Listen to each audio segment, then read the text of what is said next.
Well, once again, we're here. I'm doing a commentary. There's a lot of talk about racism and all kinds of crimes committed because of it. Just out of ordinary is what it is. I'm doing my Great Britain edition. This is a broadcast that I do while I'm here in Leighton. And what I do is I get the local paper, and you know, the news is just like the news here. Same problems. It's pathetic. Racism, of course, prevails here. Anytime you have a large immigration thing, a bunch of people are worried about their culture. Nothing's going to change this culture. That's for sure. So if you listen on, it's basically an ex-coach alleges racism and harassment. The ex-coach did this. See, this particular coach, I'm not going to read on, but basically the gist of this was, he was a person of probably multiracial.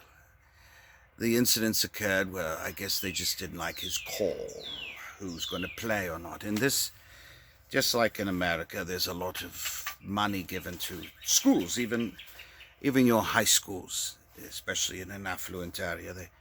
They have to have their sons or daughters succeed in sports, so they look good for their college entrance essays and what they have done, showing that they're not only rich, but ready to also play on their team. Problem is, they're usually not all that good. But they'll have a coach there, put them like right in there all the time when they should be sitting on the bench or being the one picking up the tennis balls or the basketballs as they go by, you know, whatever.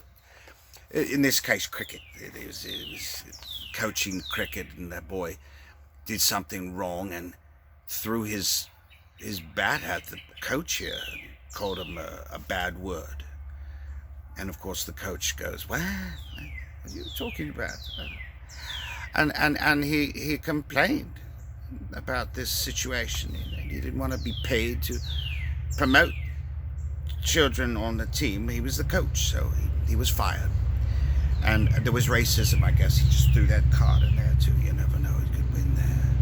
But I will tell you one thing, courts in England especially, they're serious about justice. They're not looking to get the wrong guy. Not like here in America. They're told ahead of time, right down from the arresting officer, you better be right. And if you're not sure, you say, I'm not sure. Do deaths occur there? Yes, they manhandle you. Yes, you're going to get hurt if you resist, of course. Of course it happens. A lot of people don't know how really fragile we are. You can die from any number of simple falls. It's that simple. Especially if someone's pushing your face into the gravel. My registration ran out. No, you know. They don't do that there. Here they don't either. All my encounters in across the lake there in America, all my encounters were good ones. They were good ones. They were fine. They were treated with dignity and respect. I guess it's where you are. I don't know. In a riot situation, everyone's heated. Things get carried away, and that's a shame. But in the case of what started all these protests, I must say, in this case, the other officers who were charged along with the murdering man, their excuse, here's their picture. At least here, there was a barrister here in England who said this too. Here's the pictures of all these bastards here. What happened was, you know, the rookies, they're called rookies. They're like, oh, it's just my first year being a constable. It's my first year, I don't know. He was the sergeant. He was the instructor. He was the lead man at the time. He was the highest rank. Apparently, this man had experience killing people. So apparently, he's sitting there, and the one did ask, should we roll him over? Should, you know? And he goes, no. And they still had to hold him. And then they go and they plead innocent by saying, listen, we're rookies. We had to go by his instruction. He was our commanding officer at the time. No institution has you obey an unlawful order. You know the law. And in this case, every one of them has an associates in law. law enforcement part of their training. They know the law. See something wrong, you stop it. It's it's not only your duty, it's what you're expected to do. Even if you're off duty, you're always on duty. You're to protect the public, and even if it's another cop, and not telling on another cop and all that crap. But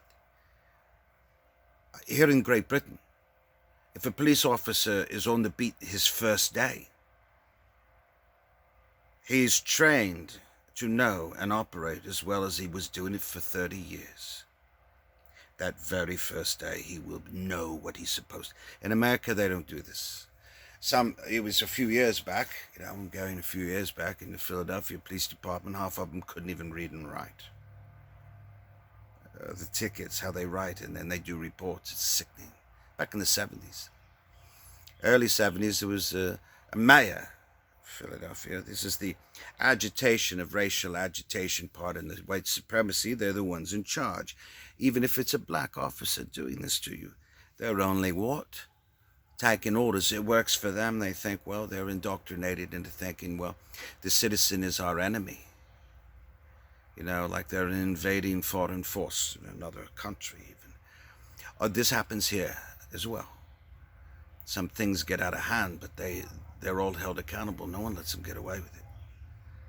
Well, the thing that heals these wounds is what's going on now in America, and the world is looking and watching.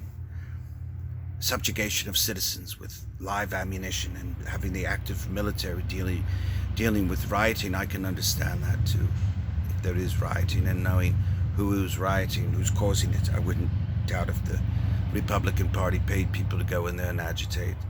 They're all about racism, showing you're going to concentrate on rioting versus the lawful, peaceful demonstration of, this is enough, we're Americans, and this is one of our rights. One of our rights. And we're not here to be intimidated by the police while we're doing it. When we go voting, that's another right as powerful as the one to protest.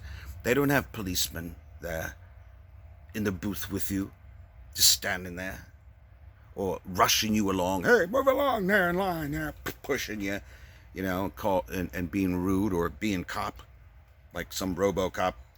You must move. You must, whatever they want to be impersonal. But you're voting. They're not allowed to do that while you're voting. That's part of voting suppression. That's what they used to do down south to keep black people from voting. But it was intimidating.